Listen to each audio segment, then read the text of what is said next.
Bueno, les doy la bienvenida a todos y a todas. Hoy es un momento de una gran alegría y una emoción para mí, acá con estos colegas, amigos, para tomar un tema que nos ocupa y nos preocupa a todos, y en el ámbito académico especialmente en relación con los cambios que se están produciendo, en relación con el conocimiento, en relación con la información, en relación con los sujetos y la relación con la información y lo que es los aspectos de conocimiento. Y para este panel, para esta charla, lo vamos a pensar como una conversación ampliada también con todos ustedes. Invitamos a Irina Sternik, a Fernando Japadnik y a Daniel Badenes, que nos van a acompañar, yo diría, en esta conversación polifónica, como se dice ahora, sobre temas de la actualidad, del mundo digital, de la tecnología, pero también de en qué mundo estamos viviendo en este momento. Los voy a presentar formalmente. Irina es periodista especializada en cultura digital y capacitadora, es autora de un libro que ya nos va a contar ella, de reciente creación, Inteligencia Artificial, el futuro llegó hace rato, y es creadora del Lado B News, que es un newsletter que recibimos cada domingo y que a mí me encanta porque pone sobre el tapete los temas de tecnología, pero con una mirada muy estratégica y muy interesante, se los recomiendo. Colabora en La Nación y en Letra P. Fernando es doctor en Ciencias de la Computación, profesor del Departamento de Computación de la Facultad de Ciencias Exactas y Naturales de la UBA, es investigador del Instituto UBA CONICET en Ciencias de la Computación y hasta el año 2025, hasta hace poco, se desempeñó como director ejecutivo de la Fundación Sadowski. Sus áreas de interés académico son la didáctica escolar de las ciencias de la computación y los aspectos sociales de la tecnología. Ha escrito varios medios sobre la intersección entre inteligencia artificial, educación y empleo. Y Daniel Badenes es doctor en Ciencias Sociales por la Universidad de La Plata, diplomado en Inteligencia Artificial y Ciencias Sociales por Claxo, y actualmente dirige el proyecto de desarrollo tecnológico social, transformación digital y gobernanza ética de la inteligencia artificial en las industrias culturales de Argentina, en el marco de UniWare. Es investigador del Centro de Políticas Públicas en Educación, Comunicación y Tecnología de la Universidad Nacional de Quilmes y profesor de Geopolítica de la Comunicación en el Doctorado de Transformación Digital, Comunicación y Educación. Bueno, vamos a empezar en esta conversación pensando un poco estos puntos que Daniel presentaba en relación como entendiendo la inteligencia artificial como campo de poder y no solo como una tecnología más. Esa es un poco la idea de este panel y quiero traer esta cita de Zuboff que me motivó para armar estas preguntas, que dice: el capitalismo de la vigilancia reclama la experiencia humana como materia prima gratuita. Y la pregunta que quiero empezar en esta conversación es: ¿quién controla la inteligencia artificial y qué consecuencias ustedes piensan que esto nos está trayendo? ¿Quieres empezar, Irina? Bueno, la respuesta es nadie. Sí, la inteligencia artificial la controlan sus dueños, que son las empresas que nos proveen este servicio que pagamos o con nuestros datos, o con $20, $8, $2, pero realmente no sabemos bien cuáles son las consecuencias de que toda esta información, que es la misma de la cual nos quejamos todos los días que el celular no se escucha, le damos voluntariamente, constantemente rellenando nuestros perfiles. Lo cierto es que creo que las empresas son las que controlan la inteligencia artificial y que las empresas son las que van a controlar a los gobiernos o están controlando a los gobiernos. No sé si esa era la pregunta, pero me parece que él también tiene herramientas para contestar esto. Bueno, ¿se escucha acá? ¿Funciona este? ¿Está bien? ¿Sí? No, yo coincido con lo que dice Irina. Déjenme hacer como una pequeña salvedad terminológica. Hoy en día decimos inteligencia artificial para referirnos mayoritariamente a una parte que en términos conceptuales es pequeña, pero que en términos de la experiencia cotidiana es absolutamente mayoritaria, que son los chatbots, estos modelos de lenguaje, también LLM por sus siglas en inglés. Se trata de un producto nocivo. Ahora, a lo largo de esta charla lo vamos a desarrollar, pero lo menciono así sucintamente para diferenciarlo del resto de la tecnología, que es valiosa. Entonces, digo, me parece que esto es importante porque si no, probablemente a lo largo de la charla despleguemos un abanico amplio de críticas a la IA y en realidad lo estamos diciendo una parte, no nos privemos de lo otro, de la otra parte que es la que nos permite, dada una placa torácica, encontrar más tempranamente una enfermedad incipiente, que es con una cámara arriba de una línea de montaje, ver los productos que salen de manera defectuosa y rápidamente, y así una pyme de nuestro conurbano que mejore su productividad, que haya unos trabajadores que no tengan que iba a decir deslomarse, que es un término, que no tengan que deslomarse en una playa del Caribe, ni mirando de verdad de manera muy fatigosa si salió algún pequeño defecto imperceptible. O sea, si yo tengo que hablar de la tecnología en términos generales, hay muchas cosas buenas para decir, pero hoy en día, digamos, si fuese por esa IA no estaríamos acá. Estamos acá por estas que emulan el lenguaje y ahí suscribo al pie todo lo que dijo Irina. Suscribo también, diría que los dueños de la gran infraestructura que sostiene la IA y que han sido los que hoy están teniendo la capacidad de inversión para desarrollar, con la aclaración de Fernando, digamos, la IA, además, digo, después también podemos entrar, creo que a todos nos interesa alguna entrada histórica sobre el tema. Digo, hablar de IA no es hablar de algo nuevo, sino de un proyecto que tiene por lo menos 75 años de desarrollo. La IA generativa, bueno, también la línea genealógica de la IA generativa en algún momento se exploró y no fue posible, y hoy es posible por la combinación de un enorme cúmulo de datos que fue posible por el desarrollo de Internet, sobre todo de la web 2.0, de las apps, a partir del iPhone en el 2007, del Internet de las cosas, de un montón de dispositivos que permiten la acumulación de datos, por supuesto la lógica de las plataformas, la acumulación de datos y la capacidad del hardware, digamos, y hoy particularmente las inteligencias artificiales que conocemos están funcionando, incluso algunas que creemos más soberanas, están funcionando todas sobre las mismas nubes de Amazon, de Microsoft, de Meta, de Alphabet, que son las grandes desarrolladoras bueno, por lo menos en el mundo occidental,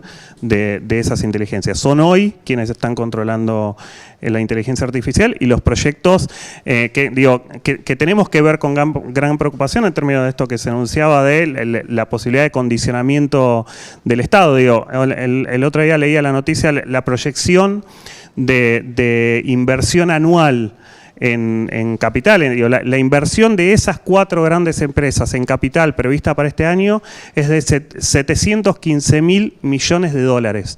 Esto es básicamente 8 o 9 veces el presupuesto del Estado argentino, por ejemplo. Entonces, ¿cuál es nuestra capacidad de competir, de proyectar soberanamente? Bueno, tiene que ver también con la capacidad de la crítica y la posibilidad de generar otro tipo de proyectos, pero estamos frente a grandes corporaciones manejando tecnologías que, al menos para nosotros, son cajas negras, que tienen muchos problemas de origen, después seguramente hablaremos también de eso, de entrenamiento, que ponen en juego, que tienen detrás mucho trabajo humano, precarizado, invisibilizado, pero quienes controlan son muy pocos. ¿Quieren contestar, Fer? ¿Contestar que quiénes controlan? No, por ahí agregar a lo que...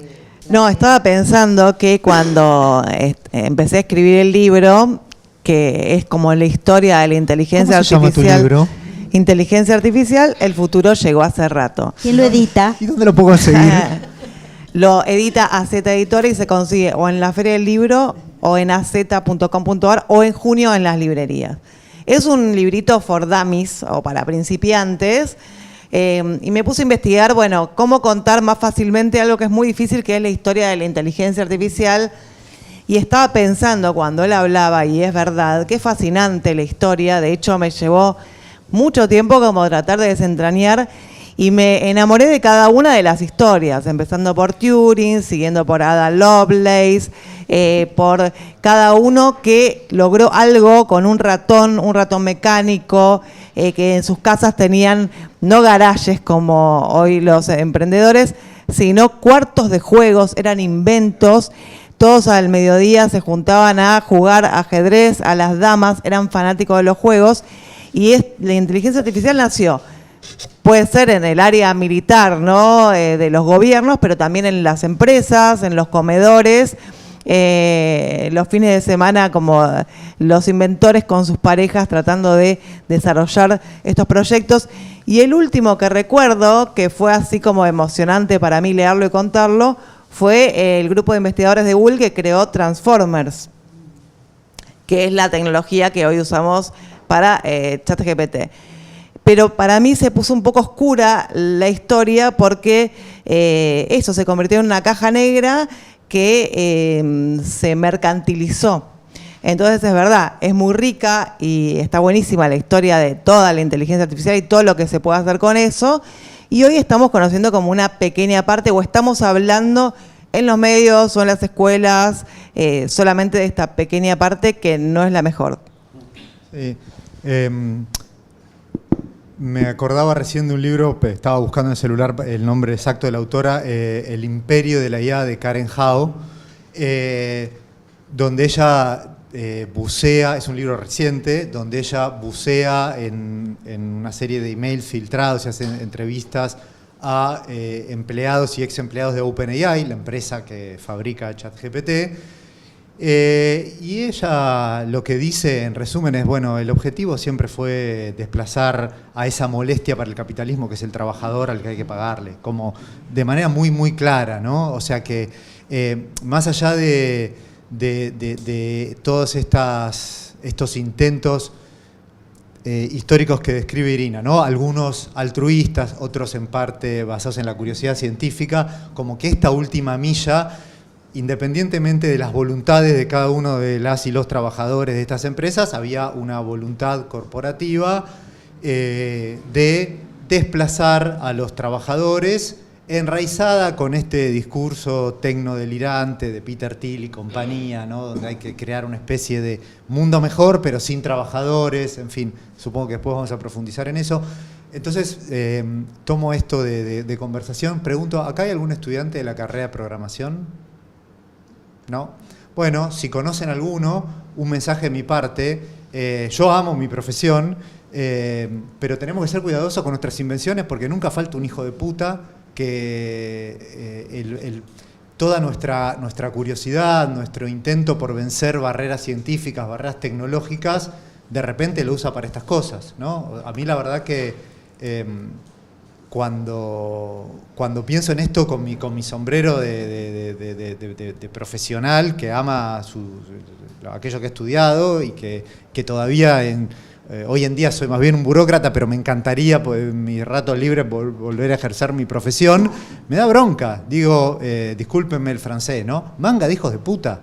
Nosotros no estudiamos esto, no trabajamos en estas complejidades para desplazar a los trabajadores. No era para eso. Entonces, me parece que a los que nos dedicamos a la ciencia, a los que nos dedicamos a la tecnología, se nos vuelve imperativa una reflexión que los que venimos más de, si me dejan decir las ciencias duras, no me gusta esa manera, pero si lo digo así me van a entender, nos costó, a veces estábamos un poco peleados o lejos del para qué hacíamos lo que hacíamos.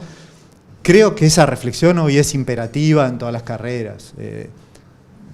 Tere contó, yo vengo de la Facultad de Ciencias Exactas de la UBA, la carrera de computación. Nosotros reformamos el plan de estudio y lo puedo decir de manera optimista, ¿no? En nuestro nuevo plan del 2023 agregamos una materia donde se discuten estas cuestiones, pero déjenme decirlo de manera realista. Nos tomó, no sé, 50 años agregar esta materia. Una vergüenza. Una vergüenza. Así que justo esta casa tiene una maestría histórica, digamos, que reflexiona sobre estos temas. ¿Cómo se llama la materia? La materia se llama Seminario de Tecnología y Sociedad. Seminario de Tecnología y Sociedad. Pero la verdad es que si hay una reflexión que a mí me gustaría dejar es fundamental que en todas las carreras de tecnología nos hagamos una reflexión muy profunda sobre no solo para qué sirve la tecnología que vamos a hacer, sino para pensar para qué la pueden usar, ¿no? Pensar para qué la pueden usar. A mí eso es algo que me preocupa y que me inquieta. Bueno, estamos hablando del poder, dónde está el poder, qué cambió, ¿no? en todo este nuevo ecosistema y este nuevo escenario que se está presentando, sobre todo esta última milla, ¿no? Como decías vos, Fer. Y me gustaría traer acá en la conversación el tema de los datos, ¿no? Es decir, de eso estamos hablando también, y traer una cita del libro de Ceci Ricap, que ella dice: el poder de las grandes corporaciones radica en centralizar conocimiento global. Me gustaría saber qué opinan de esto, cómo lo están viendo. El que quiere empezar. Dani. No tenía la respuesta, no, pero... Es muy democrático esto. No, en principio, aprovechamos ya que estamos, el de Karen Hao y el libro de Irina ya lo recomendamos. Recomendar muy especialmente el libro de Cecilia Ricap. Me parece, bueno, ayer tuvimos una charla donde... Teoría de la dependencia digital. Si Teoría de la dependencia digital. Y además editada por Caja Negra en la colección Futuros Próximos, que probablemente es la mejor colección editorial que está pensando estos temas. Ayer discutíamos tuvimos una charla en el simposio en torno a la idea de colonialismo. Cecilia discute mucho con la idea de colonialismo porque de algún modo, bueno, quienes hemos estudiado un poco la historia de las ideas que han empezado estos temas, la noción de colonialismo como la noción de imperialismo muchas veces ha depositado el grueso de la responsabilidad en el colonizador. Y hay una responsabilidad de las clases dominantes locales en la construcción de esa. Y ahí Cecilia propone recuperar la tradición de la teoría de la dependencia y pensar la teoría de la dependencia digital, problematizando lo que para mí otro hallazgo conceptual del libro, nombra como el extractivismo gemelo, digamos, ese doble extractivismo sobre el cual se basan estas ideas, que tienen que ver por un lado con el extractivismo de recursos naturales, digo, ahí una expoliación de recursos naturales de la que no somos del todo conscientes en términos del uso de energía, del uso de minerales de tierras raras para sostener toda esta infraestructura en la que estamos viviendo, y por otro lado el extractivismo de datos. El tema de datos, ya me olvidé la pregunta. Esta idea de Ceci Ricap, ¿cómo te sonaba y cuál sería, digamos, la importancia de esto? Pero... Pueden seguir si quieren. Sí, puede seguir cualquiera. No, yo lo quería conectar con la primera idea que vos mencionaste. ¿Me repetís la cita? Sí. Estamos queriendo volver, no te... El poder de las grandes corporaciones radica en centralizar conocimiento global. A mí me hizo acordar a una cita que creo que es de uno de los cabecillas de las empresas tecnológicas, pero yo me quedó grabada cuando la leí en un libro reciente de Adriana Puiggrós, que digamos, la cita decía algo así como, bueno, nuestro negocio, decían estos tipos de las tecnológicas, es la disputa por la atención, ¿no? Nosotros lo que queremos es que la gente nos lea. Y lo que decía Adriana, ella decía, che, acá están disputando la atención no solo contra el tiempo libre, contra la socialización, contra las otras plataformas, sino contra la educación. O sea, ella decía, esta disputa que ellos encaran también es en contra del sistema educativo, ¿no? Como diciendo, llamando la atención, subrayando este otro aspecto muy negativo, digamos. O sea, se produce esta captura de datos que vos mencionabas, pero además nos quitan el tiempo de la atención, que podemos usar para otras cosas, para estar con otras personas, y además va en detrimento de la experiencia educativa. Ahora lo digo así. No, estaba pensando, cuando hablaban de centralizar el conocimiento global, que es muy sesgado lo que te entrega un modelo de lenguaje o estos sistemas, Primero es muy sesgado porque te entrega lo que mayormente está en Internet, pero hay un montón de cosas que no están en Internet y no llegan, no perduran con la inteligencia artificial, y cuando hacemos una búsqueda de investigación o buscamos en Internet, eso queda afuera porque ese contenido o murió en Internet. Archive.org, por ejemplo, es una gran herramienta que rescata esto, pero que muchas veces no es scrapeado por la inteligencia artificial, no te lo trae en la respuesta o no elige los modelos de lenguaje traértelo en la respuesta, pero hay mucho contenido que no existe en Internet, que nunca estuvo y existe. Y entonces es como si se hubiera borrado de la historia, porque realmente en la educación, ¿quién va a la biblioteca a buscar un libro? Bueno, no todo está en Internet y no todo es pirateable. Entonces me parece muy importante. El otro día estaba escuchando sobre un cineasta que había hecho, creo que era Whisky, Romeo y Zulu, bueno, una serie de películas que no están en ninguna plataforma. ¿Y a dónde las ves? Bueno, tenés que ir a un videoclub, ¿a dónde? No. Bueno, eso no está, no va a estar en ningún lado, va a dejar de existir. Entonces me parece que está buenísimo ese concepto para tener siempre en mente que hay un mundo más allá de estos sesgados y pequeños modelos de lenguaje. ¿Puedo decir algo con respecto a lo sesgado? A ver, está claro que efectivamente patean para el mismo lado, ¿no? Digamos, o sea, o se equivocan siempre para el mismo lado, con lo cual es apropiado hablar de sesgo, pero quiero problematizar el problema de sesgo, porque a veces decimos, mirá, qué sé yo, dice tal cosa, el modelo está sesgado.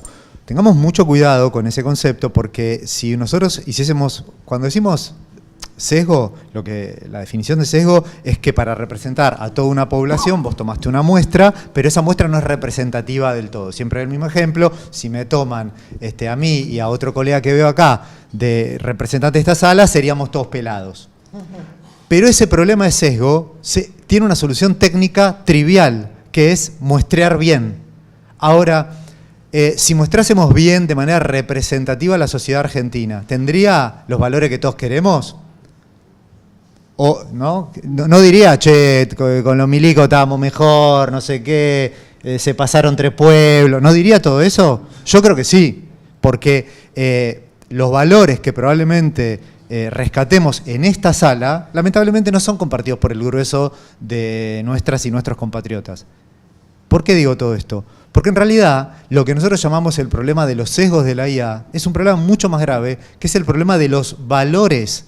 Y los valores no son universales. Algunos sí, muy trabajosamente nos hemos puesto de acuerdo como humanidad, la Declaración Universal de los Derechos del Hombre, algún otro, y no mucho más que eso, ¿no? Entonces, ahí me parece que nos falta un rulito más de conceptualización, porque de vuelta, si decimos que el problema, si alguien dice la IA está sesgada, yo estoy de acuerdo, porque como decía, sí, se equivoca, pero siempre para el mismo lado. Pero además, si decimos que el problema son los sesgos, no, nos estamos equivocando. El problema son los valores, y lo que hay que entender es que no son universales, no hay una manera de arreglarlo, ¿no?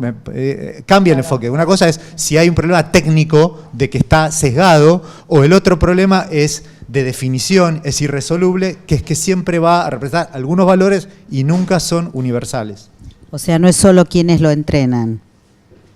No, digamos, volvamos al concepto, demos un paso para atrás. ¿Para qué queremos esta mierda? Discúlpenme, estoy siendo categórico a propósito. ¿Qué problema viene a resolver?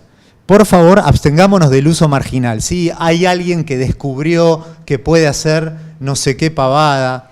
¿Qué de grabar entrevistas. No, estoy de acuerdo. Sí, traducciones. Pero perfecto, exactamente. Son 2 escenarios para los que no necesitamos un modelo conversacional. Claro. Necesitamos simplemente otra tecnología que es muy buena, que es, te doy este audio, transcribime las palabras que te has dicho. Es una tecnología muy valiosa, basada en IA, perfecto. La tecnología de las traducciones que tiene atrás IA, perfecto, estoy de acuerdo, muy útil. Ahora, una cosa y hasta ahí, ¿no? Porque igual hay que corregir. Un traductor en la sala nos acuchilla. Entiendo. También tiene valores, hay un también problema. tiene una creatividad. Lo entiendo y podemos entrar en esa discusión, me parece válido el punto. Pero quiero decir, aún si acordásemos que esos usos son valiosos, eso no es el uso de un coso conversacional que parece inteligente, con el que podemos hablar. Pergolini te contestaría que no hace falta ser programador ahora para hacer un programa de computación, una aplicación, y que te podés arreglar solo, no hace falta que haya camarógrafos, que haya videografistas. Que no hace falta que haya profesores, tampoco. Claro, lo que decíamos antes, la eliminación de las y los trabajadores, exactamente. Entonces yo vuelvo a preguntar, ¿el problema de quién está solucionando? Muy buena pregunta. Mario, te iba a decir. A ver. Perdón, digo, y además, no es que, digo, detrás de ese reemplazo de trabajadores hay la generación de nuevas formas de trabajo precarizadas, tremendas, digo, porque el trabajo de los trabajadores de datos que etiquetan, que entrenan a las IA, digo, estamos reemplazando un traductor formado que te traducía al rioplatense por alguien viendo una imagen tras otra, con una presión de tiempo. Sí, empeora la calidad de las cosas. Están los... ayer di una clase en Cipreva de IA, y una compañera, que era compañera mía del canal, que es ciega, estaba haciendo la clase porque se quiere actualizar. A mí, mira, ella es licenciada en sistemas, Verónica González se llama, licenciada en ciencias de la comunicación, es ciega de nacimiento y se arregla de una manera maravillosa. Y algo que cambió con la IA, si bien a ella le facilitó no tanto, es que, ¿cómo se llama cuando te cuentan lo que estás viendo en la tele? La descripción de imágenes. Lo que está pasando ahora con los trabajadores de la empresa que ofrece ese servicio a los canales de televisión, los están reemplazando con IA. A los guionistas, los están haciendo con ChatGPT, y a los locutores. Y los ejemplos que mostraron algunos trabajadores que fueron desplazados porque no se habla mucho de esto, porque no pueden, es tremendo. Entonces los ciegos, que claro, son una población minoritaria que escuchan eso, ¿a quién le importa a los ciegos? Entonces la calidad de lo que ve es mucho peor, de lo que ve, de lo que escucha, de lo que interpreta. Bueno, eso lo podemos traspolar a todo. Es todo con una calidad mucho peor. Sí, podemos traer a esta mesa el concepto de, discúlpeme, hoy me viene un poco grosero, de mierdificación, sí, pero es un concepto académico de Cory Doctorow.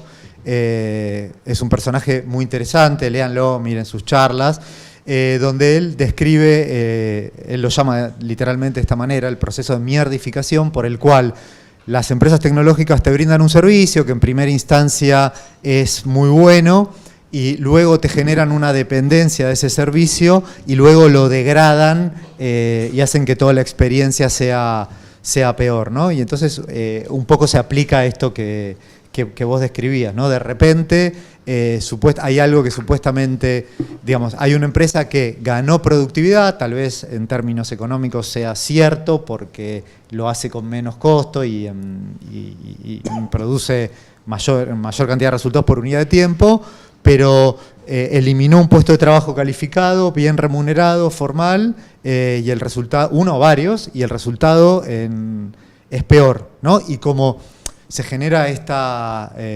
carrera hacia el fondo, como lo llaman los economistas, donde las empresas competidoras de esta, para poder competir, tienen que también básicamente tener el mismo costo. Entonces ya no hay otra que retiene a los trabajadores humanos, pero ofrece la traducción de buena calidad, ¿no? Entonces todas terminan ofreciendo la descripción automática y de mala calidad. Es un poco el proceso que describe Doctorow.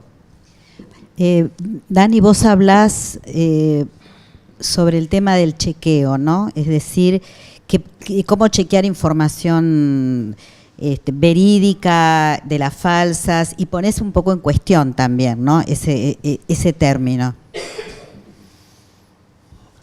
En tus clases. En mis clases. No, sí. Estoy tratando de pensar cuándo dije, pero Esta sería información falsa. No. Lo resumió la IA de mi clase. Claro. No, a ver, digo, el problema de las fake news y la posverdad viene siendo una discusión de larga data. Digo, me parece que estas tecnologías lo que hacen profundamente es profundizarlo. Y me parece que hay una ilusión también de la posibilidad de que las tecnologías hagan un trabajo humano que hay que desmontar, ¿no? En esta conversación es ampliada no solo por ustedes tres, por los colegas y compañeros que están escuchándonos, sino también por esta idea de traer otras voces, ¿no? de autores que reflexionan junto con nosotros y de estos temas. Y al hablar de soberanía digital, ¿no? Mi pregunta sería, ¿es posible en este contexto? O sea, ¿de qué estamos hablando, no?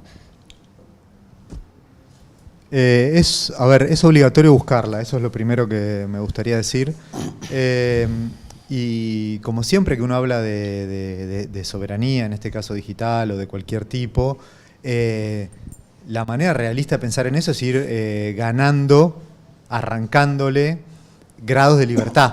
Uno no me parece que pensarlo en términos categóricos sirve como ideal, pero a la hora de operativizarlo se trata de ir ganando grados de libertad. Y sí, yo creo que hay cosas que uno puede hacer para ir ganando grados de libertad. ¿Cómo sería? ¿Quieren contribuir o si no me meto? No, a ver, me parece que, digamos, lo primero que tenemos que hacer es seguir conociendo. Eso es como lo primero. No podemos resignar la posición del conocimiento, y ya que estamos en una universidad pública, le decimos que cumplan la ley de financiamiento universitario, ¿no? Porque por ahí alguien nos está escuchando y puede hacer que este decreto de Schrödinger, ¿no? La ley que se aprobó pero no, a pesar de que la justicia ya le dijo 2 veces que estaba aprobada, bueno, valga reclamar eso, ¿no? Pero aplaudamos a la universidad pública.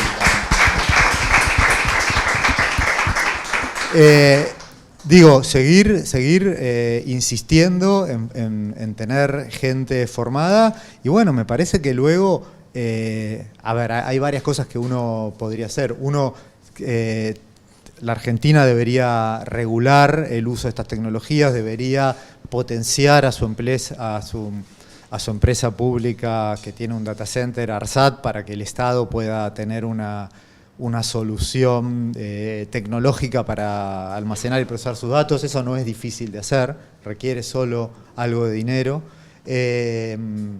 Y después a mí me parece que yo acá difiero un poco con Cecilia Ricap, digamos, ella es un poco más categórica y dice algo así como, bueno, con estas corporaciones nada. Me parece que es un poco difícil, no sé, digo, Volkswagen truchó las pruebas de los motores de los autos hace 7 años, la verdad que una cosa horrible. Ford secuestró trabajadores en la planta de Pacheco. No es razonable pensar que uno puede seguir adelante con la vida cotidiana sin estas 2 empresas que tienen una parte importantísima del mercado. Digo, ojalá uno tuviese esa posibilidad. Sí me parece que hay que negociar con ellas, vuelvo a las empresas tecnológicas, de otra manera. Nosotros necesitamos que le brinden servicios que garanticen el almacenamiento de los datos de los argentinos en la Argentina, bajo ley argentina, que le podamos pagar en pesos y no en dólares, que inmediatamente no se den vuelta y se fuguen esos pesos. En fin, hay toda una complejidad ahí, pero hay que abordarla. Lo que estaba pensando es, dada la poca opción que tenemos muchas veces, por ejemplo, esta tendencia que tiene Mercado Pago a cobrar todo, por ejemplo, mi obra social, que es una obra social pública, me está todo el tiempo sugiriendo que la pague con Mercado Pago y yo no la quiero pagar con Mercado Pago. Sí lo uso, pero muchas veces ni siquiera lo pensamos, y también es una autocrítica, ¿no? Y pagamos todo con ese servicio, cuando podemos pagar en efectivo, usar cuenta DNI o Banco Nación o mismo Ciudad, otra herramienta para no contribuir al monopolio de determinadas empresas cuando hay otra escapatoria, como buscar otras opciones. Bueno, claro. Hablando de pagos, ¿no? Fintech. Sí, no hay blancos. Digo, me parece que una primera estrategia hacia la soberanía es no seguir profundizando la dependencia. Digo, No es llevando Gemini a las escuelas, no es, para poner un ejemplo más extremo, El Salvador puso todo el Estado en Google Cloud. No es ese camino, digo. Luego sí es complejo, digo. Yo antes comparaba el presupuesto del Estado Nacional con el presupuesto de las 4 grandes tecnológicas. Hay que conquistar, bueno, primero quizás grados de autonomía. En eso coincido con lo que decían, la soberanía formativa es fundamental, la inversión en infraestructura de una nube propia también, la posibilidad de empezar a regular, me parece, agregaría a eso. Tampoco es fácil en el contexto que vivimos, no son nuestros estados solos, hay que construir estrategias regionales y probablemente, no estamos en el momento del mundo más proclive al multilateralismo, pero hay que volver a construir consensos mundiales que pongan límite a las grandes empresas. Me parece que hay una discusión que todavía no se está dando en profundidad, pero cuando hablamos de esta IA, hay que empezar a equiparar esta IA a lo nuclear, a la aviación civil. Son tecnologías de alto riesgo. Hay que darle un tratamiento del mismo modo, con grandes acuerdos internacionales que regulen bueno, todo es lo que está en propuso juego, ¿no? hoy Trump, que dijo que iba a regular las inteligencias artificiales antes de que fueran lanzadas a raíz del miedo que generó Mitos, que es el nuevo modelo de lenguaje de Anthropic. Y Trump hasta ahora no quería regular y hoy salió la noticia que supuestamente estas aplicaciones, estos modelos, iban a tener que pasar una regulación antes de ser lanzados al mercado, lo cual me parece bien. Estamos de acuerdo con Trump en ese sentido. Hay que ver cuáles son los principios de Trump para Sí. esa regulación, ¿no? Pero Me gustaría colarme de ahí, de la punta que tiraste con lo de Gemini en las escuelas de la Ciudad de Buenos Aires. Para meternos en el tema educativo, a mí me preocupa, y si me permiten un poquito de hipérbole, pero lamentablemente creo que no tanta, el cognitivicidio al que nos está llevando el uso y abuso de los LLMs en las escuelas, ¿no? De estos chatbots. Sí, y de vuelta, lo digo así para ser un poco provocador, buscando una manera de que el término prenda, para que empecemos a hablar un poco más de esto. La verdad es que lo que estamos viendo, por supuesto que es malísimo que haya un LLM de una empresa concentrada extranjera, eso es malísimo, pero imagínate que me dice, no, ¿sabes que hay una pyme Quilmes? Tampoco, no tiene que haber LLMs en las aulas, no. O sea, Tere lo sabe, con el equipo que conducía en la Fundación Sadowski desde hace ya 15 años venimos bregando porque se enseñe sobre la tecnología como objeto de estudio en las aulas. Tere y otros colegas han trabajado muchísimo en otros usos virtuosos de la tecnología para aprender un montón de contenidos. No es una posición antitecnológica, pero la verdad es que más allá o sea, si uno mira cualquier secuencia didáctica que habla de LLMs, tiene al principio una especie de declaración, valga la redundancia, de declaración de principios que luego ignora. Bueno, esto no busca la delegación cognitiva, la idea no es que te haga la tarea, sino que vos dialogues con él. No es lo que sucede. Pregúntele a cualquiera que está en las aulas, no es lo que sucede. Digamos la verdad, lamentablemente también estamos teniendo ese problema en las universidades. En las universidades donde esos trabajos que nosotros dábamos de distinto tipo, donde la idea era que fueran difíciles, pero entendamos qué significa que sea difícil. ¿Cuándo uno aprende? Cuando atraviesa la dificultad, ¿no? Si no hay roce, no hay aprendizaje. Si yo hice la tarea de taquito, perdí el tiempo.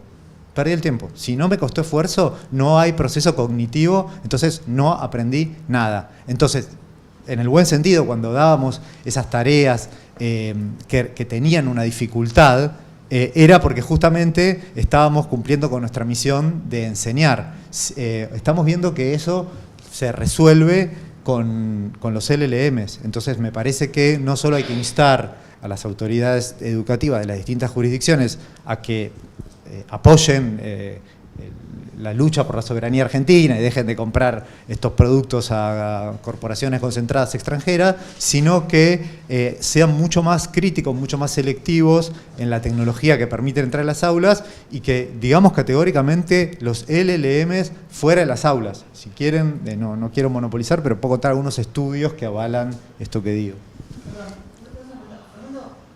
Capaz no todos identificamos puntualmente lo que llamamos LLM son ChatGPT y todos sus parientes, digamos. Yo, perdón, tengo el sesgo de que no me gusta decir IA porque para mí la IA, como decía al principio, es una tecnología mucho más amplia que sirve para un montón de cosas virtuosas, entonces centro mis críticas en estos chatbots. A ver, Y la sigla es Grandes Modelos de Lenguaje, ¿no? a ver, me voy a correr un minuto de mi rol. Él habló de educación y bueno, no puedo dejar de... ¿Qué opinas, Tere, vos? De opinar. A ver, no. A mí Así siempre en tu materia. No hay alumnos míos, por suerte.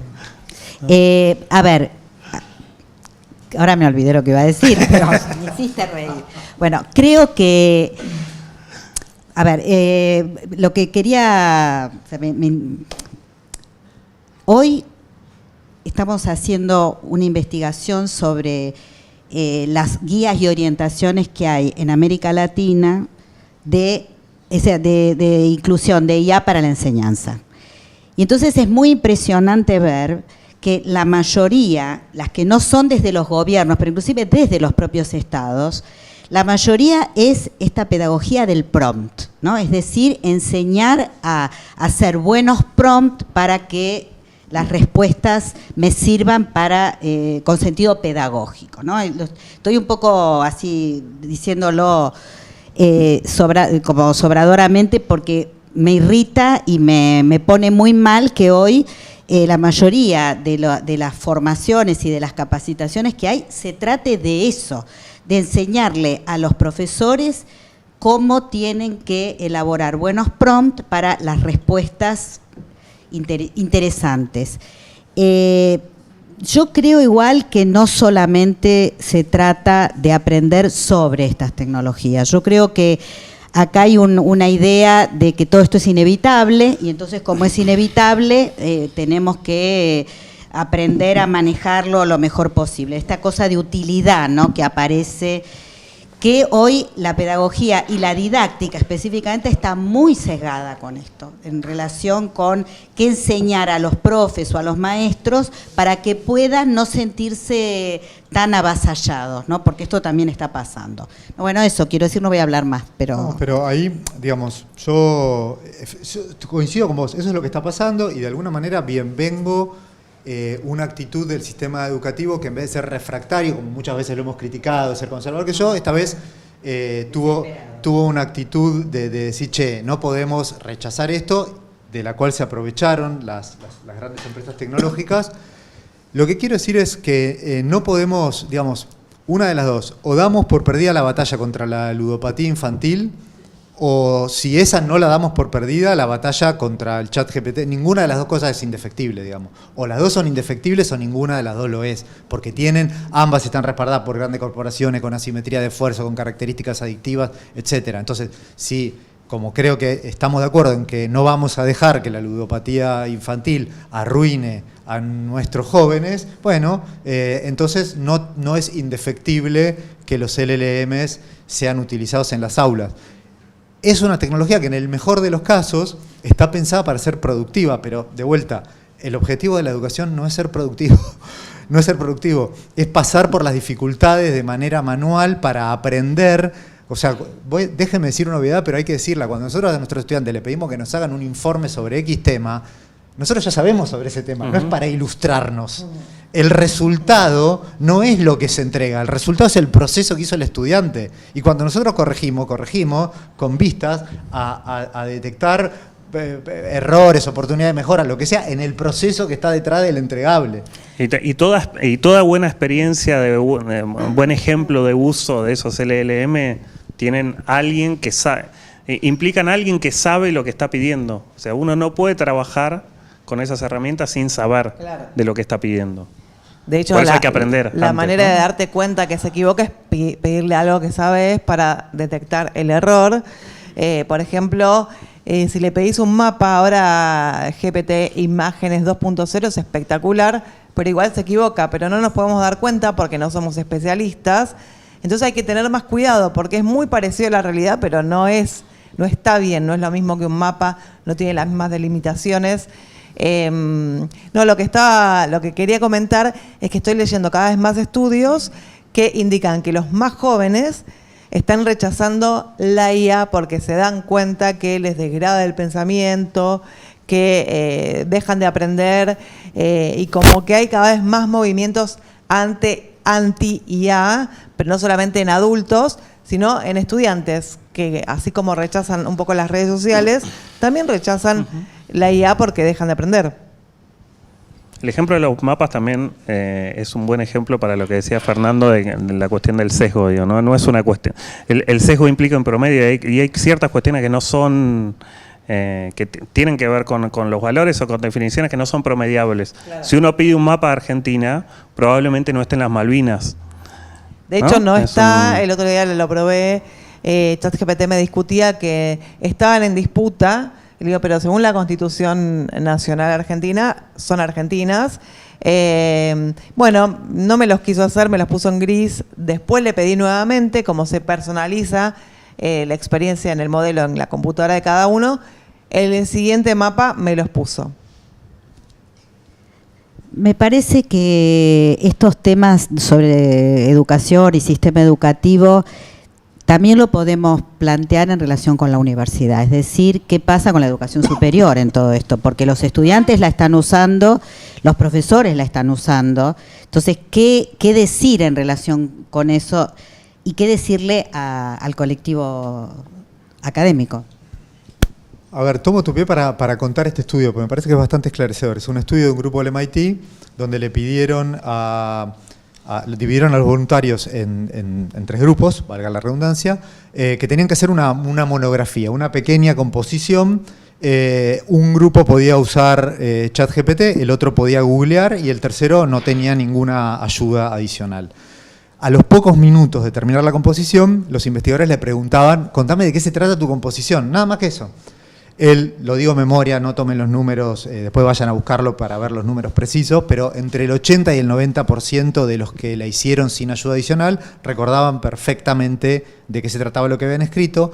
Los que googlearon lo mismo, entre 80 y 90% recordaban. Los que usaron ChatGPT, entre el 80 y el 90% no recordaban lo que supuestamente ellos habían escrito. Supuestamente habían hecho el buen uso, no es que le dijeron, che, escribímela. Le preguntaron, no sé qué, corrigieron. Porque es lo que decíamos, ¿no? En el roce, en el esfuerzo está el aprendizaje. Como no hicieron esfuerzo, no hay aprendizaje. Entonces, nada, me parece que es muy importante. Todos fuimos estudiantes, todos entendimos la desesperación de, che, no llego, uy, no me sale este ejercicio, la clase consulta recién acá 4 días, tengo 800 ejercicios para consultar, la verdad jamás le voy a poder escribir tan bien como le sale a esta cosa. Yo eso por supuesto que lo entiendo y me parece que justamente, digo, en esos contextos donde hay un elemento de adictividad, donde entendemos que la voluntad individual no alcanza para protegerse, es donde aparecen las restricciones, como lo hacemos con el tabaco. ¿Por qué no dejamos el tabaco libre a la determinación de cada una de las y los adultos de la nación y hemos tomado la buena decisión de prohibirlo porque es perjudicial para la salud? Bueno, entonces, sí, en este contexto, pero hablemos de, esto es una triste, muy triste anécdota en la historia de la humanidad de este país. Confío que en algún momento volverá la racionalidad. La pregunta es ahí, bueno, claramente, no más allá de que lo probamos en las aulas, fuera de las aulas no tenemos control. Me parece que hay que hacer un trabajo de concientización con nuestro alumnado para decirles, che, entiendo que esto parece que te ayuda, pero de verdad te estás perjudicando. Es como que estás desaprovechando tu pasaje por la universidad. Yo no sé si no veo una batalla perdida en ese punto. No sé qué posible es la prohibición. Eso me... ¿De los modelos de lenguaje en la universidad? No, creo que la toma de conciencia de los estudiantes es lo que hay que trabajar. de que rechacen ese facilismo. Es verdad, es una voluntad, pero puede estar mal visto. Me parece que cuando algo está más visto, como copiarse. Llega un punto, hay una nota que siempre cito en mis clases, que es de Cambridge, que los testimonios de los chicos dicen: no se me ocurriría usar un modelo de lenguaje por respeto a mis padres que pagaron una fortuna para que yo estudie, por respeto a mí que hicieron exámenes muy difíciles y porque les daría vergüenza no hacer el esfuerzo de aprender. Bueno, eso pasa en algunos lugares, es como valorar el lugar que te ganaste. Yo no sé si en el Nacional Buenos Aires, que es como el colegio, entre comillas, cómo estarán manejando este tema. Pero donde es tan importante la visión que tiene el otro de cómo estudias, quizás encuentren un camino para seguir. A mí me preocupa el tema de pensar que es una cuestión de voluntariado personal, ¿no? O sea, esto de convocar para que no la usen. Creo que hay que acompañar con políticas institucionales, políticas públicas también en relación a tomar ciertas decisiones que van más allá de lo individual, porque si no, creo que se cae en esto, en un voluntarismo de un profe que con su grupo de alumnos plantea que no lo usen. Creo que ahí hay digamos, un juego que habría que reforzar, porque no... y vuelvo a esto, no sé si la prohibición es factible y si además es el único camino posible, ¿no? No, sí, yo coincido y no sé si es la mejor medida la prohibición. Me parece que hay algo en la toma de conciencia, que ese estudio hay que ponerlo en práctica. En la universidad hay que ejercitar esa forma de mostrar dónde está el aprendizaje, para qué. Hay un enorme desafío en eso. En mis materias hacemos las dos cosas. Tenemos al principio del primero le mostrás y después le prohibís. No, presentamos hay una especie de código, no me acuerdo cómo lo llamamos, de reglas de convivencia, donde bueno, decimos hay que decir lo obvio, no puedes acosar a tus compañeros, bueno, hoy en día hay que decir un montón de cosas. Y también decimos, mirá, acá no permitimos ni que te copies, ni que resuelva los ejercicios buscándolos en internet, ni que uses IA. Y después nos tomamos una parte de una clase para explicar un poco el porqué de cada uno de estos temas, digamos, ¿no? Bueno, hasta ahora no tenemos otra herramienta que apelar a, por un lado, instituir la regla y por otro lado, explicarles, compartir que es en su propio beneficio. ¿Les parece que abramos la conversación con los compañeros?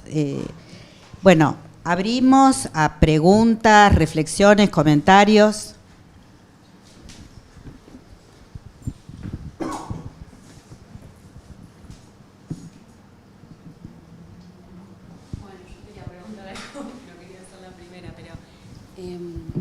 En referencia a esto que venían hablando quizás de lo que es la soberanía tecnológica y bueno, la prohibición también de la CIA, mi pregunta quizás era si existía alguna posibilidad de que los estados regulen quizás desde un lado más técnico lo que es el funcionamiento de las inteligencias artificiales, porque pensaba quizás en el caso de Brasil con Twitter, cuando hubo creo que el año pasado hubo un debate que Brasil, no recuerdo cuál fue la estrategia, pero sé que responde a algo más técnico, iba a prohibir la presencia de Twitter, de X, si no implementaba como unas medidas.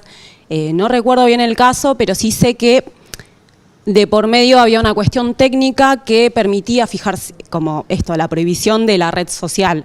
Y mi pregunta es quizás si existe alguna forma o alguna estrategia, y si los estados también están en condición, ¿no?, de generar como esas herramientas técnicas, no para prohibir, pero sí para regular quizás el funcionamiento de las inteligencias artificiales. Perdón.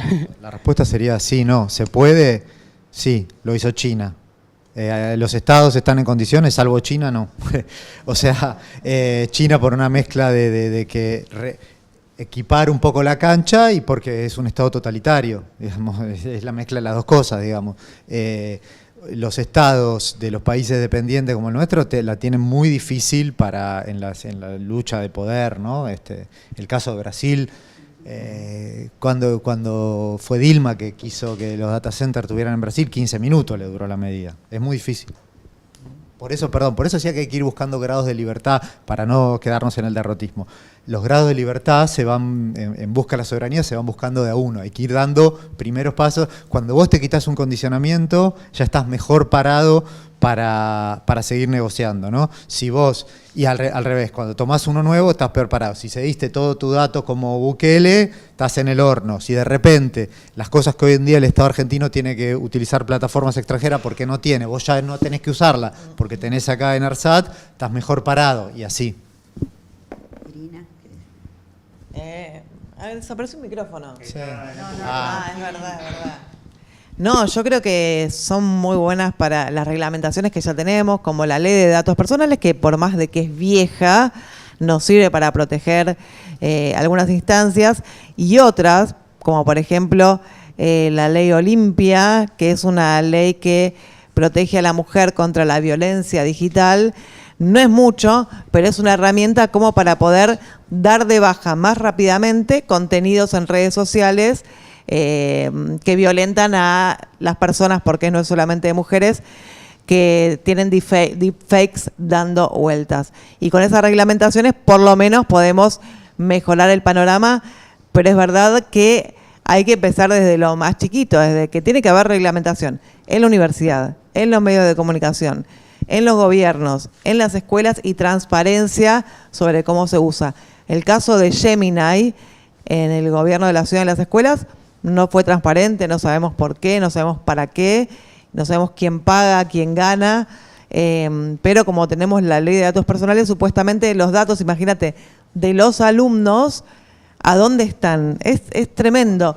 Y sabemos muy poco de todo este mecanismo, y debería ser más transparente todo el gobierno cuando maneja estas temáticas. Otra pregunta. Bueno, pensando un poco en las posibilidades de resistencia, ¿no? Yo te escuchaba a vos, Irina, cuando decías de este detalle, no uso Mercado Pago. ¿Qué podemos hacer para oponernos, digamos, ¿no? A este dominio que parece interminable por momentos?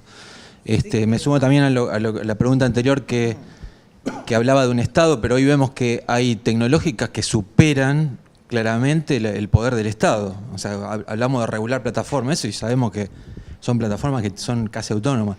Más allá de lo que podemos hacer como ciudadanos, ¿hay también, o podemos pensar en una resistencia más política, o sea, más de, no sé, pienso ya vi una serie que por ahí me influenció, digamos, ¿no? Y por eso quiero, se llama Mejores que Nosotros, una serie rusa del año 2018, donde ya las distopías a veces se adelantan a lo que puede pasar, ¿no? Había un grupo de guerrilleros, por así decirlo, que se oponía a un sistema de inteligencia artificial que dominaba todo el sistema, y ellos estaban como por afuera del sistema. ¿Podemos pensar en ya una lucha más frontal, digamos, contra un sistema dominante de este tipo? No sé, yo no digo que no uso Mercado Pago, porque también, como dice él, uno puede no usar Mercado Pago, pero bueno, por ejemplo, yo en mi newsletter, estamos hablando dentro de una Argentina súper precarizada y con la tiranía de este gobierno. Yo cobro un cafecito o una suscripción que solo tiene, mirá, qué dependencia, solamente Mercado Pago ofrece ese servicio de suscripción, y el newsletter, la plataforma, solamente en el exterior. O sea, estamos muy limitados, pero sí ser conscientes a veces de que cuando vas a pagar un libro, por ejemplo, la Feria del Libro, que está llena, está exenta de inteligencia artificial, eso me llamó la atención, capaz pagarlo o en efectivo o con débito, como usar otras estrategias para no estar como soldaditos con esta herramienta. El otro día fuimos con Adriana y con Dani a una entrevista con Miguel Benazayag, y llamó la atención que él no tiene celular, no tiene WhatsApp, no tiene nada, y uno de los compañeros que fue a filmar le pregunta ¿cómo haces? Porque es difícil hoy imaginarnos, o sea, él lo hace como una manera de resistencia también, ¿no? O sea, no es solamente, pero pensemos qué sería de nuestra existencia hoy, ¿no? Sin los celulares, sin todo eso. Una... Ah, Sí. Adri. No, una pequeña respuesta a las dos intervenciones anteriores. Digo, sumar también, digo, que hay otras experiencias que digo complejas con sus bemoles y demás regulatorios. Yo insistía con esto de los estados coordinando entre sí. La Unión Europea esbozó algún tipo de regulación respecto de la inteligencia artificial, que tiene, digo, que es muy interesante pensar los problemas de implementación que ha tenido también. Y por otro lado, digo, a propósito de esto de que decía Irina, de la ley de datos personales, hay un montón de legislación que atraviesa y que se puede poner en práctica a la hora de, cuando nos pongamos a discutir la inteligencia artificial, digo, estas inteligencias artificiales. Digo, hoy, digo, ya hay en distintos lugares del mundo procesos judiciales. Yo creo que los primeros procesos judiciales que van a tener algunas definiciones sobre esto tienen que ver con problemas de salud mental. Digo, bueno, ahora ha habido también cuestiones en relación a las redes, digamos, pero en el caso de las inteligencias artificiales generativas hay una cuestión en relación a la cuestión relacional y de salud mental, y hay otros grandes debates en relación a, y que también están en distintos países del mundo judicializados, a la cuestión de los derechos de autor. Gran tema en el que no nos metimos demasiado, pero ese entrenamiento de los modelos de lenguaje se ha hecho con distintas obras tomadas sin autorización, sin atribución y sin retribución al día de hoy, digo. Y entonces, bueno, digo, no nos metimos en algunos rubros en particular, y lo menciono acá porque no hay estudiantes de programación, sí hay estudiantes de comunicación y del mundo de la producción de contenido, digamos. Bueno, hay muchos sectores de nuestro ámbito que ya están profundamente afectados. Hace poquito, en una charla en la Feria del Libro, con representantes de distintos sectores, el representante de la Asociación Argentina de Dibujantes contaba que dibujantes profesionales que laburan para empresas extranjeras, mundiales, digamos. Sí, pero contratados para distintas contenidos, para distintos destinos. Tenían laburo normalmente, muchas veces contratado del exterior. El laburo se redujo un 40% el último año. Empresas que tenían 3.000 subcontratados y dejaron de contratar porque no pueden competir con la IA, pero se enfrentan a producciones que son de más baja calidad, indudablemente, pero que además, si uno se pone a indagar, uno puede hacer ese ejercicio, pedir cierta imagen con cierta característica, y uno puede reconocer incluso ciertos datos de entrenamiento. Bueno, eso va a dar lugar indudablemente a discusiones. Menciono esto también, Irina hace un rato decía de un taller que hizo con Cipreva. Me parece que a la otra consulta, creo que está habiendo procesos. Nosotros venimos participando en un proyecto de desarrollo con sindicatos, con el sindicato de prensa también, y con redes de comunicación, con FAR, con la red de medios digitales y demás, para reflexionar, para pensar protocolos de uso, para pensar resguardos, para pensar, nos decían los compañeros de Cipreva, tener elementos para las negociaciones colectivas de trabajo, digamos, y con esto quiero decir, bueno, tiene distintos nombres, poder popular, comunidad organizada, hay también que construir desde abajo una reflexión que nos permita organizarnos para enfrentar esos problemas, ¿no? Adri.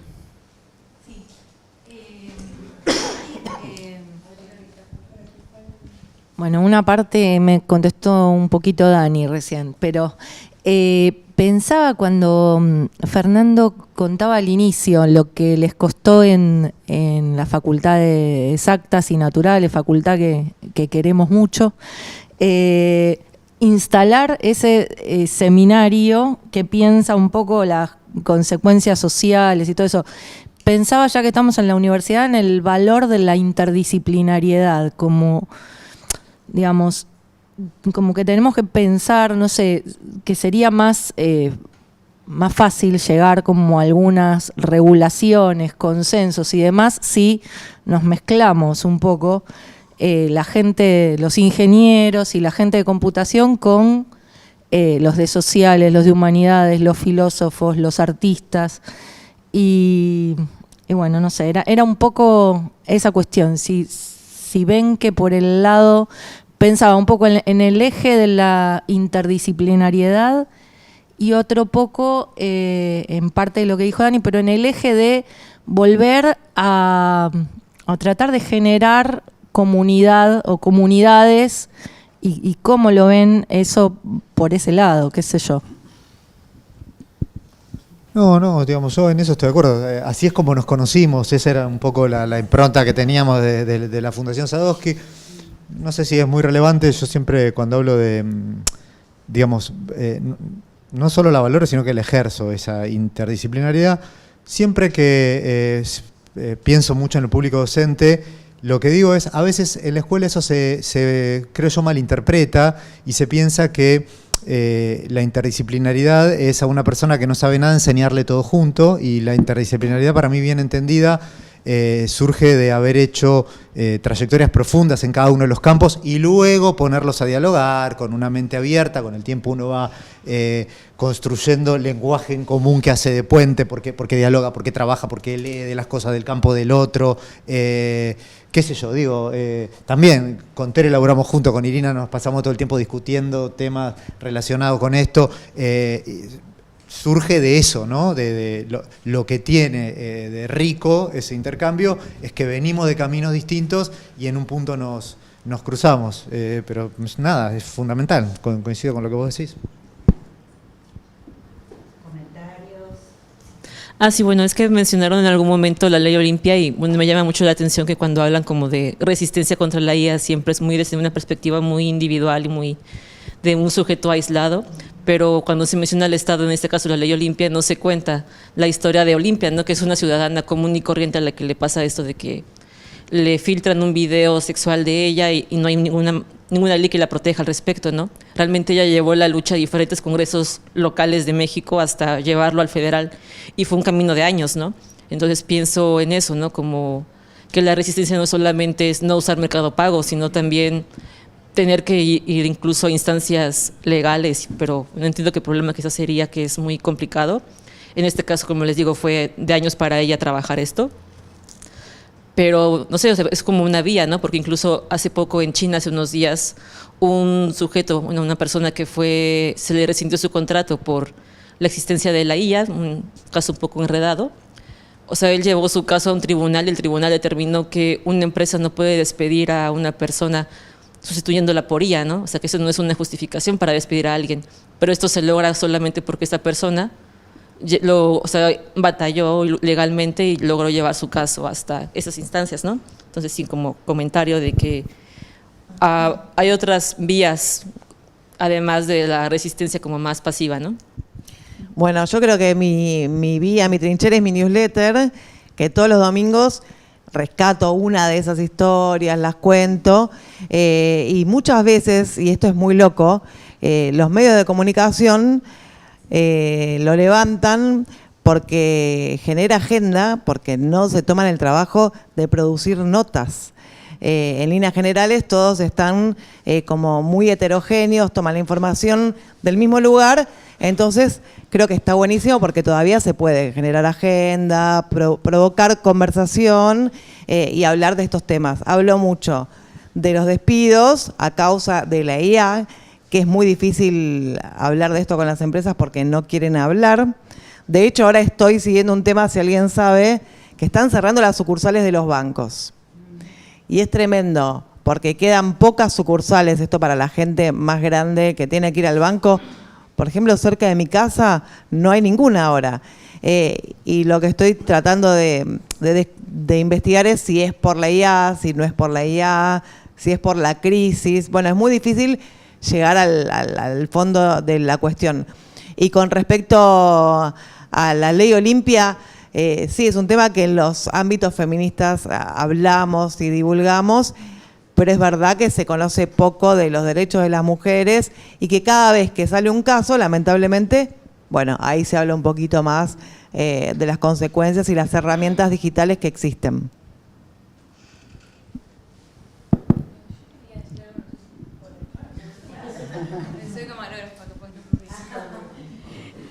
No, más que nada, por el lado de lo de los estudiantes que están dejando de usar las inteligencias artificiales, también, no sé si es una pregunta, pero me lo podrían también comentar, es el tema de los costos.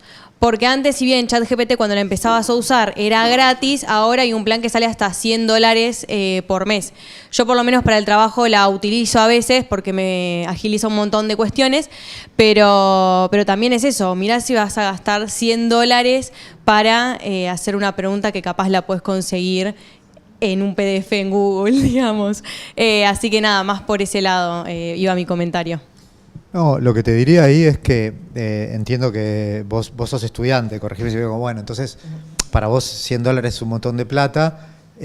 Si para alguien que hace por ahí el mismo trabajo que vos, pero de manera más profesional, imagínate una persona que lo hace de manera independiente y eso le triplica la productividad, $100 es una ganga. Entonces, para mí, yo ahí no veo un problema, veo el problema, digamos, de la dependencia, Hay una frase que en inglés se dice el de-skilling, ¿cómo se dice en castellano? ¿No? Que es esta cosa de que uno va perdiendo habilidades porque las deja de ejercitar.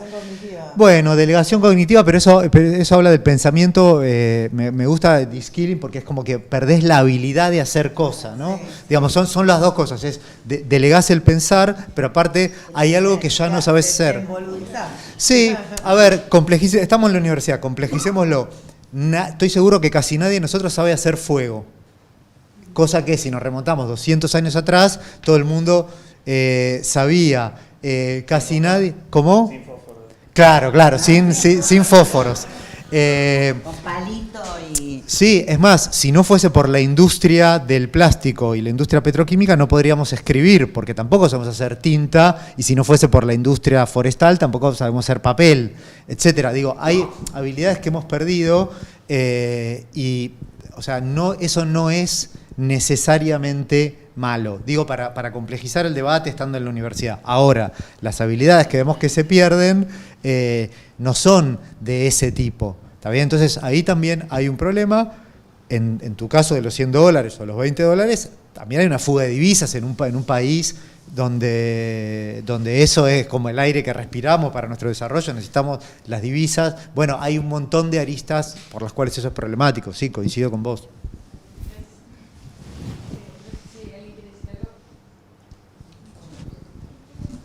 Bueno, buenas.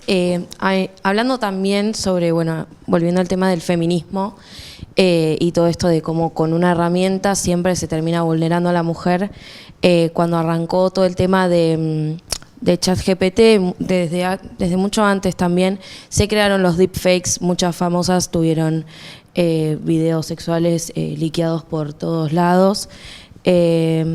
Y también se empezó a vulnerar los derechos de las mujeres. Por ejemplo, acá, no sé si hace un par de años, hace relativamente poco, salió un video de una nena que los compañeros le habían sacado fotos y le habían puesto un cuerpo que no era obviamente el de ella y la habían puesto desnuda y la estaban pasando a la foto por todos esos lados. Entonces también está bueno el problematizar la llegada también primero a los niños, no solo para la parte de educación, sino para este tema de estos chistes que toman como chistes y luego vemos todo el problema que se causa con, por ejemplo, hoy en día las redes sociales, con todo el tema de los tiroteos en las escuelas, que se está propagando la idea de que es un tren de TikTok y nadie entiende de dónde sale. Entonces está bueno también problematizarlo por ese lado, porque no solamente se vulneran todo esto de en las escuelas por la parte de las capacidades de los chicos que pueden llegar a crear los trabajos prácticos y las evaluaciones y todo eso, sino también la parte personal de las personas, me parece agregar. Sí, el año pasado hay cada vez más casos y un caso fue en Córdoba de un chico que comercializó las fotos de sus compañeras y la demanda que le hizo el abogado es penal. Pero hay ya diferentes demandas y es muy grave. Es como, no sé si vieron el documental que se los recomiendo, El hombre más odiado de Internet, que fue el primer caso.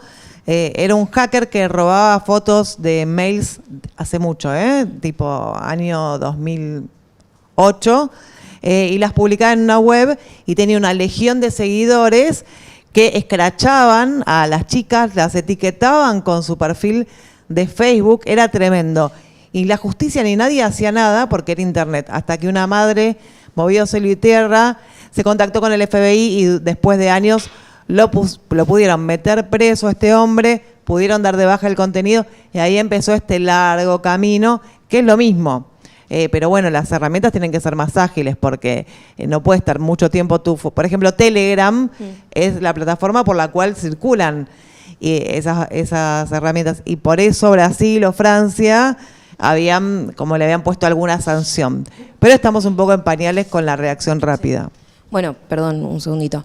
También en Twitter, yo cuando estaba en el secundario había perfiles de Twitter de chicas, de personas que generaban un perfil y subían todas por ejemplo, las fotos íntimas de chicas menores de edad y te pasa por, y bueno, un insulto, y agregaban la foto de la chica con la cara y le agregaban la foto íntima y el arroba del Instagram o del Facebook. Como este Hunter, claro. Más odiado de Internet. Y esto pasaba con chicas de acá de Quilmes, con chicas de Bernal, con un montón de lados. Entonces todo esto de vulneración de la mujer siempre estuvo como en auge, sobre todo en las redes sociales.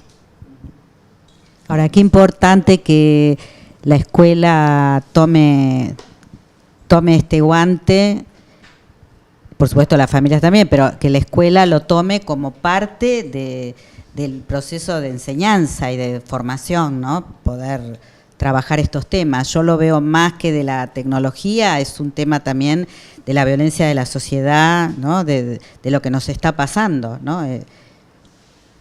Bueno, yo voy a tratar de hilar mi pensamiento, no sé si lo voy a lograr. Vos arrancaste, Fernando, diciendo algo así del sesgo y dijiste algo que me llegó muy, muy profundo, que es el tema de ¿es sesgo o no hacemos las preguntas correctas? Porque si hacemos algunas preguntas, la gente nos defraudaría, digamos, en algunas respuestas. Por algo habrá sido, te lo merecía, bueno, de todo. Eso por un lado. Entonces, por otro pienso, la inteligencia artificial, o como lo llamemos, como ustedes lo llamen, me hacía acordar, yo soy muy nueva acercándome a esto, me hacía acordar a la resistencia que tenían los artesanos con las máquinas, ¿no? Destruir la máquina porque la máquina era el enemigo y en realidad el enemigo no era, sino cómo se usaba eso, ¿no? Que se podía usar para darte más libertad o se usaba para explotarte más. En el caso, vos también trajiste este tema de, bueno, son unos hijos de puta y lo usan para echar a la gente. Y Dani mencionó que en el afán regulatorio un Estado no tiene posibilidades porque un Estado como el nuestro invierte, o una de las 4 grandes empresas tiene 7 veces el PBI de la Argentina. Entonces yo lo junto con, por un lado podría ser muy positivo porque permite, ella trae el tema del feminismo, permitió ponerle el feminismo de la cuarta ola, ese internacionalismo y esa globalización de las ideas que permitieron la circulación en las redes, pero por otro lado está esto otro que vos decís yo pienso por otro lado la economía de los datos, porque si yo soy una persona que políticamente incorrecta, digamos, en este ámbito, ¿no? La economía de los datos me sigue alimentando a mí ese individualismo y esas posibilidades de pensar esas cosas horrendas que podría pensar. Y me da la impresión de que en esa gran cantidad de plata que hay detrás de la economía de los datos, con voluntarismo solo no se puede. Yo pregunto, porque bueno, vamos a renunciar a usar el celular, vamos a renunciar a usar la inteligencia artificial. Yo me pregunto, vos, yo, nosotros los que estamos acá, gente que está un poquito estudiada, no digo mucho, podríamos tomarlo como una, ¿no? Como una causa, pero el resto de la gente, la que está bombardeada por la economía de datos, que encima genera plata y que está conforme con eso y que vive en un mundo perfecto donde no se cruza con ninguna vereda en la que haya alguien que piensa distinto, ¿cómo se va contra eso? No, a ver, o sea, es muy difícil.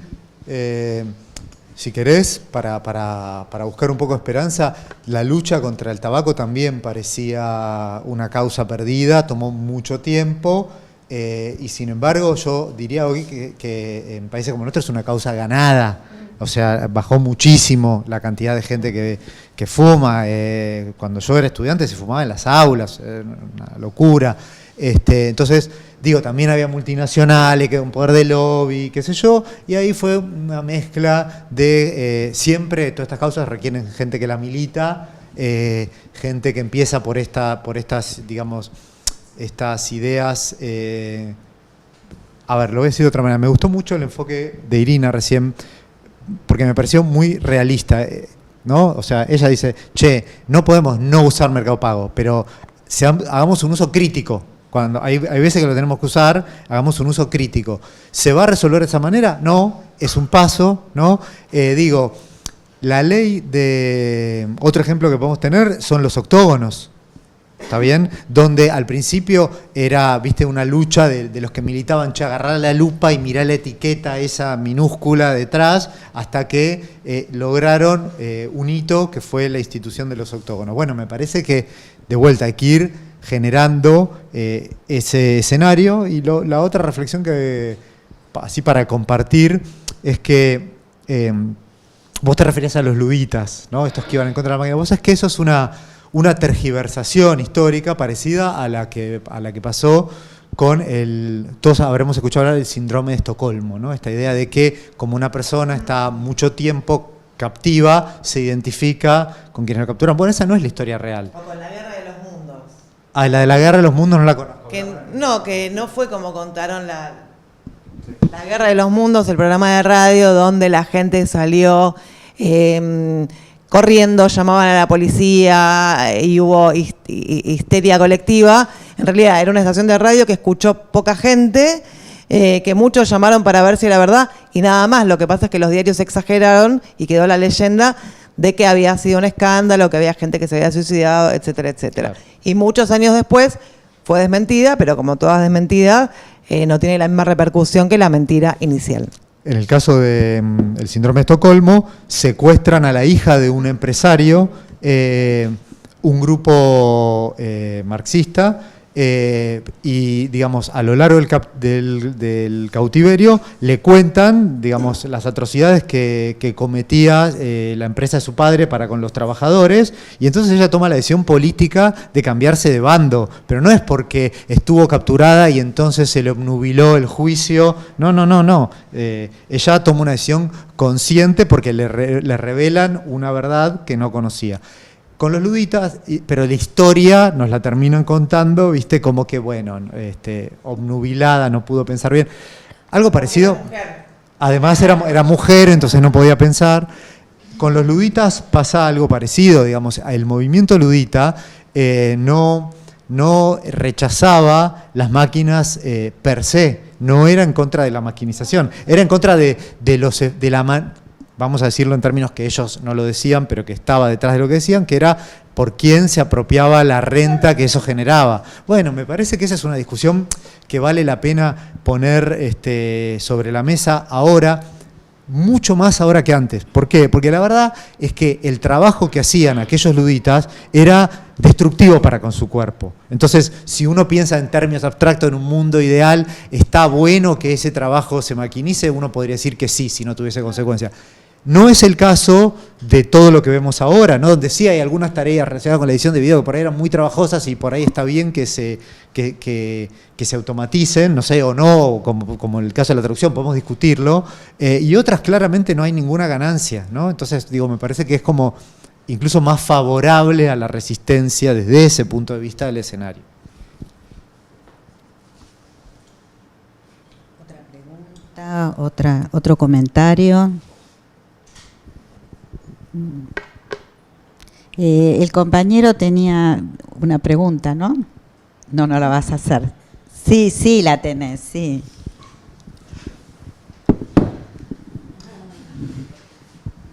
Bueno, en realidad una pregunta, digo, es una, ¿cómo decirte? Una elucubración, algo que imagino que podría llegar a pasar. Todo el mundo me dice que no.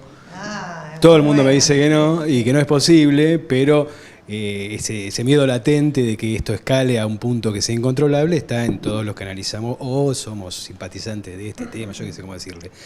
La pregunta siempre es la misma y las respuestas son distintas, pero son negativas. ¿Los sistemas de inteligencia artificial son o pueden ser conscientes? No, ahora profundizo. No, a ver, vamos por partes. O sea, de vuelta, acá se vuelve especialmente pertinente. Te estás refiriendo a los LLMs, ¿no? A estos chatbots.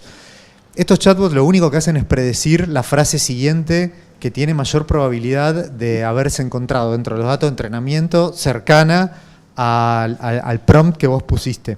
Es un truco muy bueno, funciona muy bien, pero es un mero truco.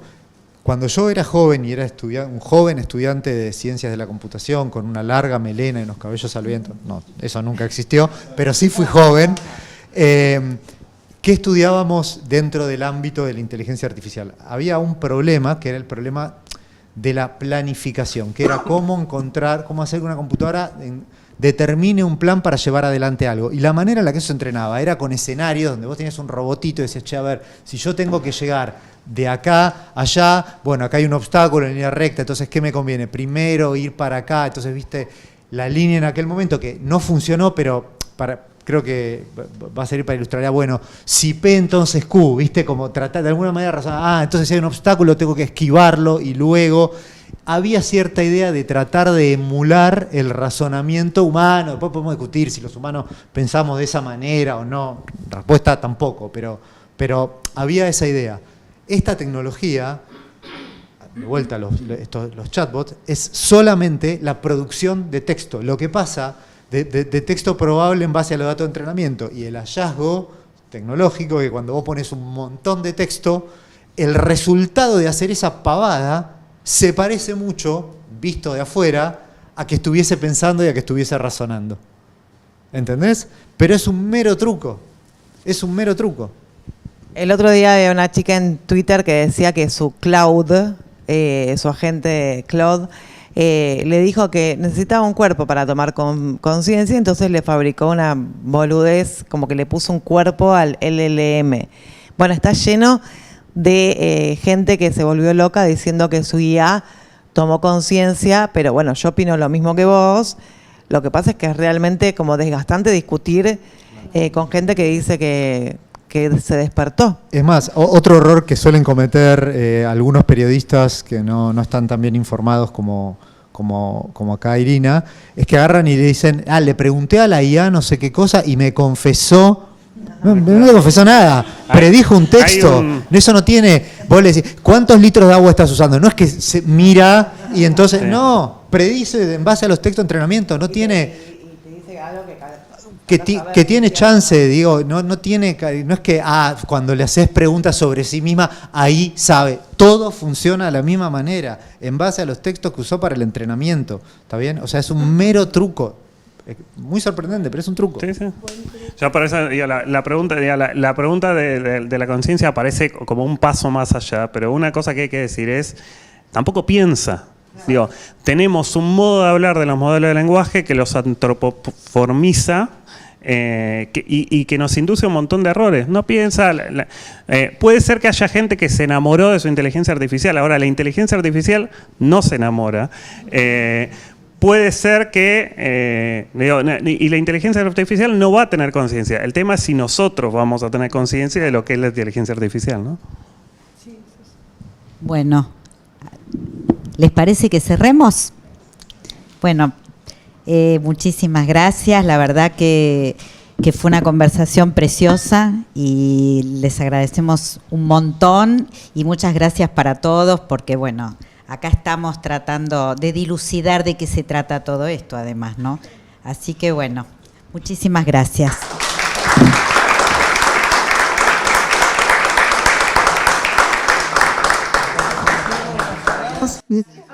Bueno, una cosita. Yo creo que a veces vive todos los días la perspectiva escéptica o ¿no? que tiene la inteligencia artificial por momentos, se la contrapone el interés de todos a mí, puesto, ¿no? a escuchar, a preguntar, a todo esto. Así que me parece que eso es el costado optimista del abordaje de lo apocalíptico. Nada, quería agradecer porque tuvimos 2 días súper intensos en el que más de 200, de una manera u otra, 200 investigadores y extensionistas pasaron por la jornada. Nada, es nuestra contribución, nuestro aporte, nos quedamos con la cabeza llena de preguntas y eso es material para seguir pensando. Agradecer puntualmente a Anita Elber, que se puso la 10, los 2 días.